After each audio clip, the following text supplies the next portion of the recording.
قبض على شاكر. اه والله اتقبض على شاكر. انا عارفه ان انت مش هتصدقني وهتقولي ازاي، ده كان لسه فاتح لايف من شويه. انا عارفه انه كان لسه فاتح لايف من شويه وبيقول انا ما بعملش حاجه غلط. اكبر دليل ان انا قاعد قدامكم اهو، ما اتقبضش عليا. وبكره الصبح هقوم اكبر محامين في البلد، لكل واحد جايب سيرتي في فيديو او في لايف او يتكلم في سمعتي انا هاخد حقي بالقانون، وانا ما بعملش حاجه غلط. اكبر دليل ان انا قاعد قدامكم. بس اتقبض على شاكر. المعلومه لسه جايه من شويه، المعلومه مؤكده مليون في الميه.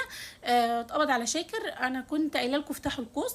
احنا كده عندنا مداهم سوزي الاردنيه، طبعا ام ساجده، ام مكه بنت الرئيس، الاستاذه علياء قمرون. البت دخلت يعني جابتهم ارضي على ما فيش، العيال بقالهم سنين شغالين يعني، دخلت ما كملتش جابت ارض على طول. او افتح القوس. لسه لسه المفاجآت كتير كتير قوي. كان في ناس عماله تقول هو شاكر ما اتقبضش عليه ليه، عشان معاه فلوس. لا، تم القبض على شاكر.